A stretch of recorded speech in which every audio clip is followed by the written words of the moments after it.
Salutations, spectateurs. Je suis incroyablement ravi de te retrouver sur notre chaîne. J'espère que tout va bien pour toi. Et maintenant, place à l'histoire. Le front de l'Est s'est transformé en un véritable cauchemar pour l'armée allemande. Les champs de mines soviétiques arrêtaient des divisions entières. Les chars sautaient, l'offensive s'enlisait. Le commandement allemand devait d'urgence trouver une solution, et deux entreprises proposèrent deux approches différentes. Toutes deux ressemblaient à des créations issues de la folie des ingénieurs. Toutes deux promettaient de renverser la situation sur le front de l'Est. Mais cette histoire a commencé par un problème simple. 22 juin 1941. Les troupes allemandes font irruption sur le territoire soviétique. Le plan Barbarossa est conçu pour une blitzkrieg, une guerre éclair, des percées rapides et profondes, des groupes blindés, l'encerclement des armées soviétiques et l'effondrement de l'Union soviétique en 4 ou 5 mois, avant l'arrivée de l'hiver. Mais, dès les premiers jours de l'offensive, la Wehrmacht a été confrontée à quelque chose qu'elle n'avait pas prévu. L'Armée rouge utilisait des champs de mines à une échelle jamais vue dans les campagnes européennes. Tout au long de la Grande Guerre patriotique, les troupes soviétiques ont utilisé plus de 70 millions de mines, dont environ 30 millions de mines anti-chars. Des champs de mines étaient installés dans toutes les directions de l'offensive de la Wehrmacht, de la Baltique à la mer Noire. Et chaque champ de ce type devenait un piège mortel. Pour la guerre éclair, la vitesse est critique. Les pointes blindées doivent s'enfoncer dans la défense sur des centaines de kilomètres, sans laisser à l'ennemi le temps de reprendre ses esprits. Mais un champ de mine stoppe ce rythme effréné. Un char qui explose bloque la route, et la colonne s'arrête. Pendant que les unités de génie déminent un passage, les troupes soviétiques ont le temps de ramener des réserves ou de se replier sur de nouvelles lignes. Chaque retard dans un champ de mine coûtait à la Wehrmacht un temps précieux. À la fin de l'année 1941, il est devenu clair que la guerre éclair avait échoué. Moscou n'a pas pu être prise. L'une des raisons fut précisément l'utilisation massive de mines. Le déminage à l'aide de sondes et de détecteurs de mines était lent. Cela prenait des heures et des jours. Une seule charge ratée signifiait un char détruit. Une seule mine antipersonnelle signifiait un sapeur tué. Le commandement allemand avait besoin d'une machine capable de frayer des passages rapidement. À la fin de l'année 1941, le Bureau des armements a publié un cahier des charges techniques. Les entreprises Alket, Krupp et Mercedes-Benz ont été impliquées dans le développement. Les exigences étaient concrètes. Un véhicule blindé automoteur de déminage. Un poids ne dépassant pas 40 tonnes, une longueur allant jusqu'à 10 mètres. La largeur de la bande nettoyée devait être de 3 mètres. La machine devait protéger l'équipage des explosions de mines et du feu ennemi. La firme Alket de Berlin a décidé de résoudre le problème de manière radicale. Ils ont créé une machine sur 3 roues géantes, censée simplement écraser les mines par son propre poids. Les ingénieurs d'Alket ont regardé le cahier des charges et ont jeté les manuels de construction de chars à la poubelle. Pas de chenilles, pas de système complexe, seulement 3 roues énormes qui devaient être si puissantes qu'elles écraseraient n'importe quelle mine sur leur chemin. L'idée semblait radicale, mais l'entreprise avait déjà commencé à la réaliser dans le métal. En août 1942, un prototype terminé se trouvait dans les ateliers d'Alket, près de Berlin. La machine reçut la désignation VSKFZ 617, numéro d'immatriculation NK101, numéro de série 9537. Et elle ressemblait à une créature de folie mécanique. Longueur de 6,28 m, largeur de 3,22 m, hauteur de 2,90 m, et surtout un poids de 50 tonnes, soit 10 tonnes de plus que ce qu'exigeait le cahier des charges. Les Allemands avaient créé un monstre qui dépassait toutes les limites. Le cœur de la conception résidait dans les 3 roues. 2 roues avant motrices et une roue arrière pivotante pour la direction. Le diamètre des roues avant était de 2,50 m. C'est la hauteur moyenne d'un plafond d'appartement. Imaginer une telle roue à côté de soi n'est pas chose facile. Mais le plus inhabituel n'était pas les roues elles-mêmes, mais leur structure. Sur la jante de chaque roue se trouve une chaîne articulée composée de massifs patins en acier. Extérieurement, cela ressemble à une chaîne de vélo, sauf que chaque maillon pèse des kilogrammes. Chaque patin pouvait être remplacé directement sur le terrain en cas de dommage. Ce système de roues marchantes est une invention britannique du début du XXe siècle que les Allemands ont décidé d'utiliser pour leur engin. À tout moment, 3 patins de chaque roue touchent le sol, soit 9 points de contact simultanément. Cela crée une pression énorme sur le sol. Une mine explose forcément sous un tel poids. C'était là toute l'idée. Le moteur était un Maybach HL 120. Un moteur à essence de 12 cylindres, d'un volume de 11 litres 9, développant 300 chevaux. C'est le même moteur que celui installé sur le Panzer IV. Sauf qu'ici, il est monté transversalement à l'arrière de la machine.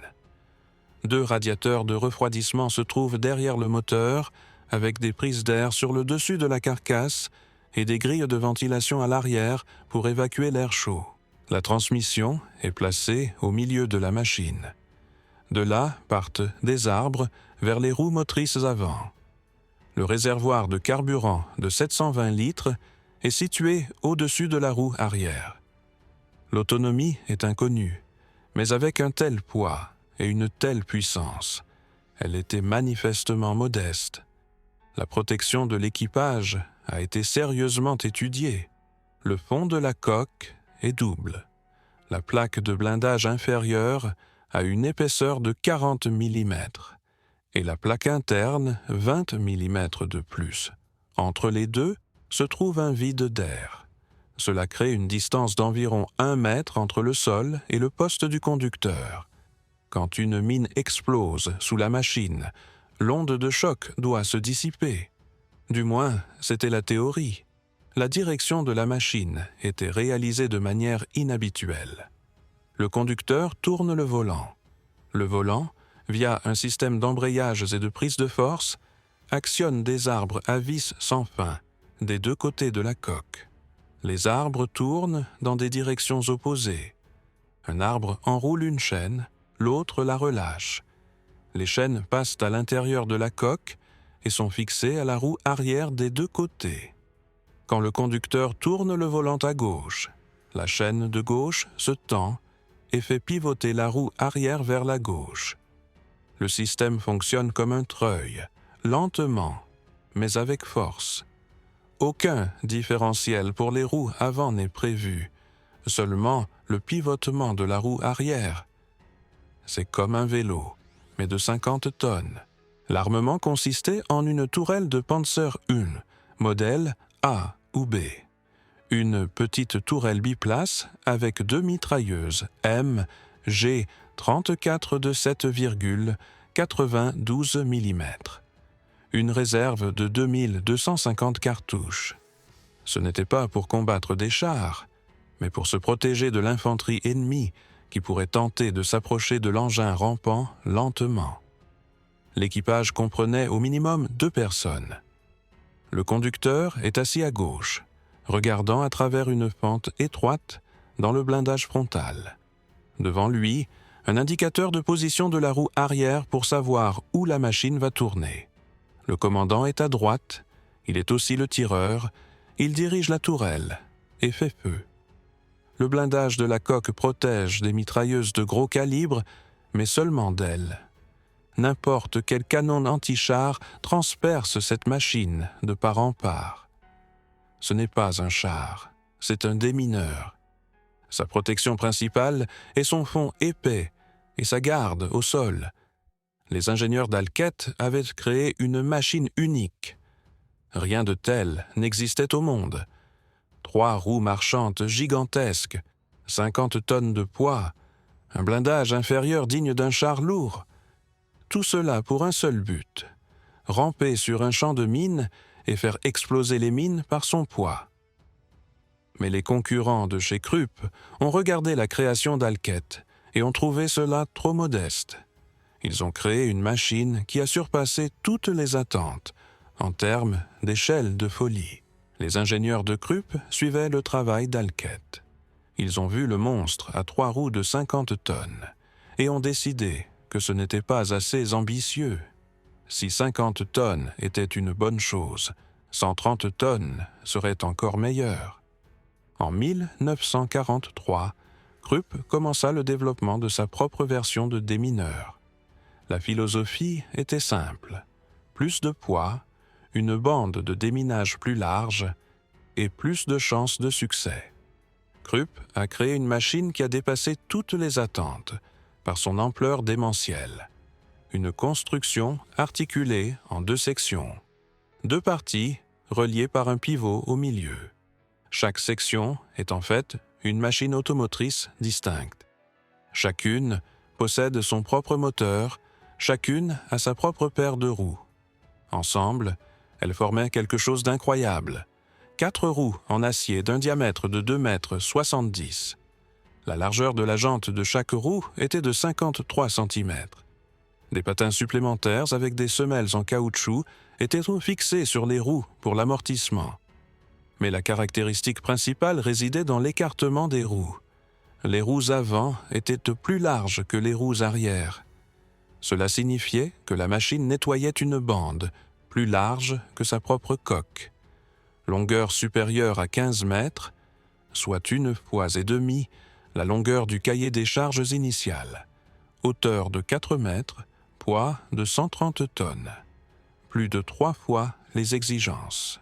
Krupp avait transformé le cahier des charges en une moquerie du bon sens. Chaque section de la machine était équipée de son propre moteur Maybach HL90. Un moteur à essence de 12 cylindres d'une puissance de 360 chevaux chacun, soit un total de 720 chevaux pour 130 tonnes de poids. La puissance spécifique était d'un peu plus de 5 chevaux et demi par tonne. À titre de comparaison, un char T-34 disposait d'environ 17 chevaux par tonne. La vitesse maximale sur route était de 25 km par heure et en tout terrain de 4 à 8 km par heure. Le déminage devait se faire précisément à ces vitesses de tortue, lentement, méthodiquement, en écrasant les mines sous le poids monstrueux des roues d'acier. Le blindage protégeait la coque du feu des mitrailleuses. L'équipage était composé de 8 personnes, 2 postes de commande, un dans chaque section. La machine pouvait être conduite dans les 2 sens sans faire demi-tour. Il suffisait de basculer la commande du poste avant vers le poste arrière. 4 sièges munis de ressorts et d'amortisseurs hydrauliques dans chaque compartiment. L'équipage devait pouvoir supporter les chocs des explosions de mines. La construction articulée permettait aux sections de s'incliner l'une par rapport à l'autre jusqu'à 22 degrés vers la droite ou vers la gauche, soit un angle maximal de 44 degrés entre les sections. Cela devait assurer la mobilité en terrain accidenté. Les grandes roues et une garde au sol élevée de plus d'1 mètre protégeaient théoriquement l'équipage de l'onde de choc. La construction a traîné. Le 4 juin 1943, des représentants du Bureau des armements ont inspecté les composants terminés à l'usine Krupp, roues, cadres, éléments de direction, compartiments blindés pour les moteurs et l'équipage. L'assemblage partiel devait se terminer à Essen, mais les bombardements alliés ont forcé le transfert de l'assemblage final vers un autre lieu. Le 10 août 1944, le Bureau des armements a de nouveau inspecté le Romer S partiellement assemblé, cette fois à Hillersleben. Krupp avait promis de terminer la machine en septembre. La promesse ne fut pas tenue. Le 20 octobre 1944, Krupp rapporta qu'il n'avait pas été possible d'achever la machine pour le 15 septembre, en raison de problèmes indéterminés. Le nouveau délai était fixé au début du mois de novembre. Les essais étaient prévus à Kummersdorf. La construction s'est achevée en 1944. Les essais ont commencé, mais ils n'ont pas eu le temps de les mener à leur terme. La guerre touchait à sa fin. Les Alliés avançaient par l'ouest et l'est. Le géant d'acier étrange est resté sur le polygone d'essai. 2 entreprises avaient créé 2 monstres pesant au total 180 tonnes.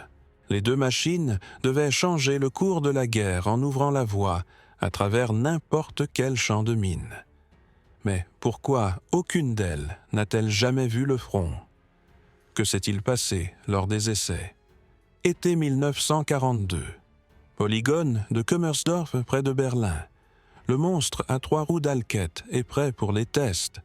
50 tonnes d'acier, 3 roues géantes, un double fond blindé. La machine qui doit résoudre le problème des champs de mines soviétiques. Les ingénieurs sont confiants. Ils pensent que cela va marcher. Les militaires veulent voir des résultats. Dès la première sortie, ce fut la catastrophe. La direction de la machine s'est avérée être un cauchemar. Le conducteur tourne le volant, les arbres à vis sans fin commencent à tourner. Les chaînes se tendent et tirent la roue arrière. Mais tout ce système fonctionne lentement, avec un retard, sans précision. 50 tonnes de poids créent une inertie monstrueuse. La machine n'obéit pas. Le virage commence avec retard. Le rayon de braquage est immense. Les manœuvres précises sont impossibles. Sur la route goudronnée du polygone, la VSK FZ617 a du mal à atteindre 10 km/h. Les 300 chevaux du Maybach HL120 tentent de déplacer cette montagne de métal. La puissance spécifique de 6 chevaux par tonne est dérisoire. À titre de comparaison, le char Cavand 1 avait 11 chevaux et demi par tonne. Le démineur allemand est 2 fois plus faible selon cet indicateur. Mais le véritable enfer a commencé lors des essais sur sol meuble. Les 3 roues avec leurs patins créent une pression sur le sol, mais la répartition du poids est inégale. Les 2 roues avant supportent l'essentiel de la charge. Sur le sable, l'argile ou n'importe quel sol meuble, les roues commencent à s'enfoncer, les patins s'enterrent, le moteur hurle au régime maximum et la machine s'arrête, s'enlise irrémédiablement. 50 tonnes de poids deviennent une condamnation. Les ingénieurs allemands ont essayé de corriger cela, ont changé l'angle de pose des patins, ajusté la tension des chaînes, amélioré la direction. Rien n'y fit. Les problèmes fondamentaux de conception ne pouvaient être résolus par de simples ajustements. Et il y avait aussi le problème de l'utilisation au combat. Une machine de près de 3 mètres de haut, de plus de 6 mètres de long, avec une vitesse de 10 km/h. C'est une cible idéale pour n'importe quel canon anti-char. Un canon de 45 mm soviétique détruirait un tel démineur du premier coup à une distance d'1 kilomètre. Un canon de division de 76 mm le transpercerait de part en part à 1,5 km. Le blindage ne protège que des mitrailleuses lourdes. Le double fond de 40 + 20 mm est conçu pour les explosions de mines. Mais le blindage latéral est faible. La tourelle de Panzer n'était purement symbolique. 2 mitrailleuses MG-34 ne servent à rien contre l'infanterie armée de fusils anti-chars. Le commandement allemand a regardé les résultats des essais et a pris une décision.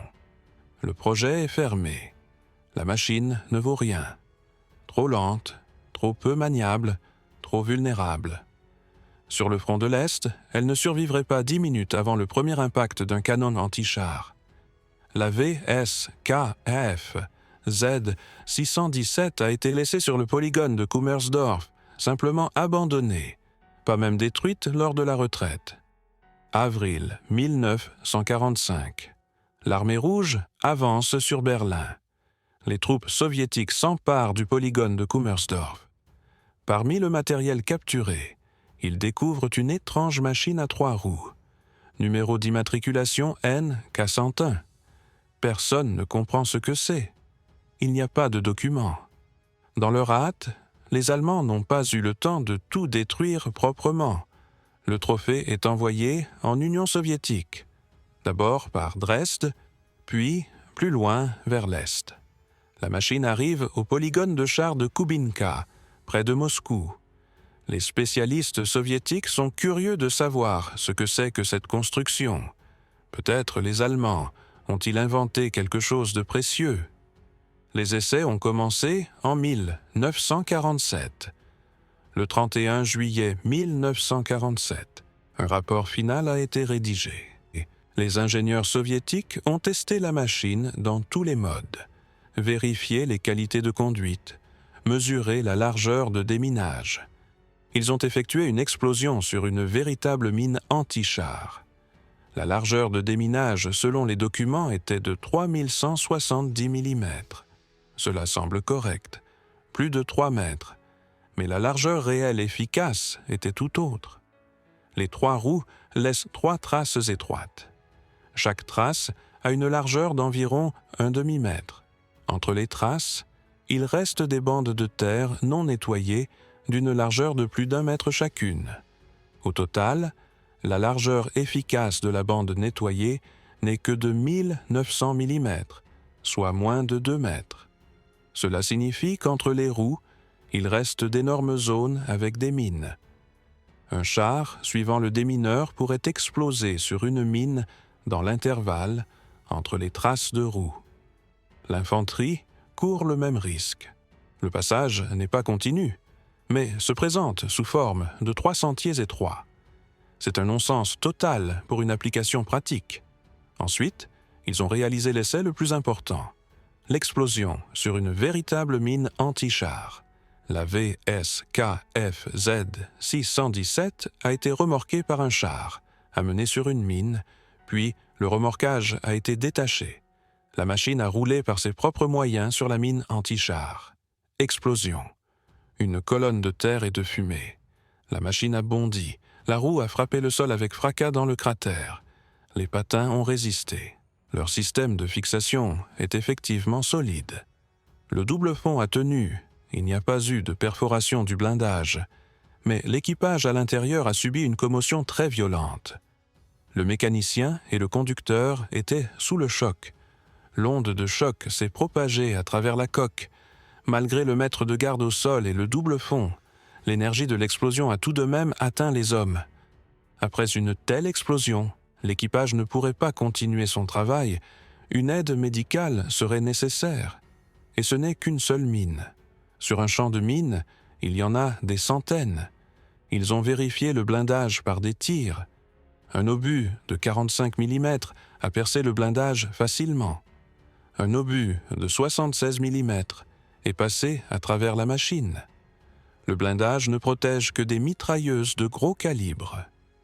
Contre n'importe quelle artillerie anti-char, elle est sans défense. Les spécialistes soviétiques ont rendu leur verdict. Conception obsolète, machine inutile, grande masse, faible puissance spécifique, mauvaise maniabilité, blindage faible malgré des dimensions énormes. La largeur efficace de déminage est insuffisante. Jusqu'à 40% de la bande totale reste non nettoyée. La vitesse de déplacement est dérisoire. La capacité de franchissement est atroce. La machine ne présente aucun intérêt pour l'armée soviétique. C'est une branche morte du développement.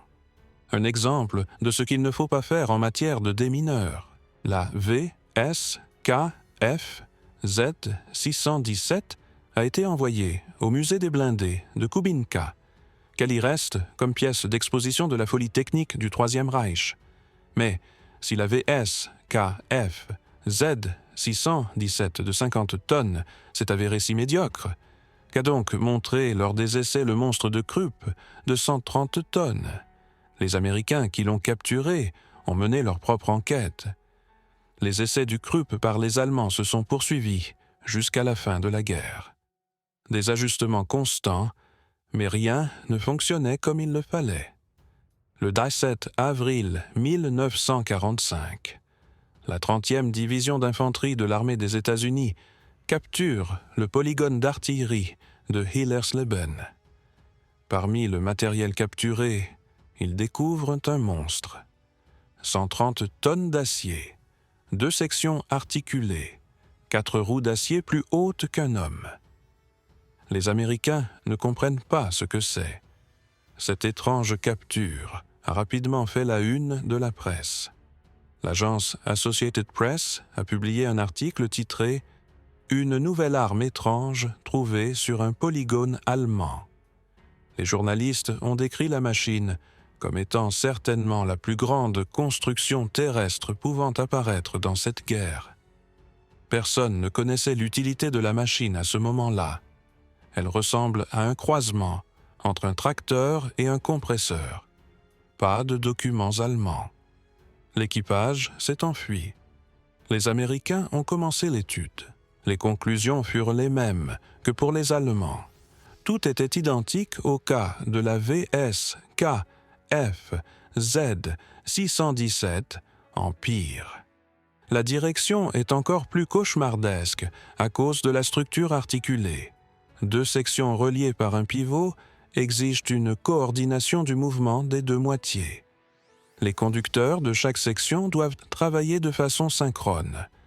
La moindre désynchronisation et la machine se met de travers. Dans les virages, l'articulation se plie jusqu'à un angle de 44 degrés. Cela crée des contraintes énormes sur la connexion.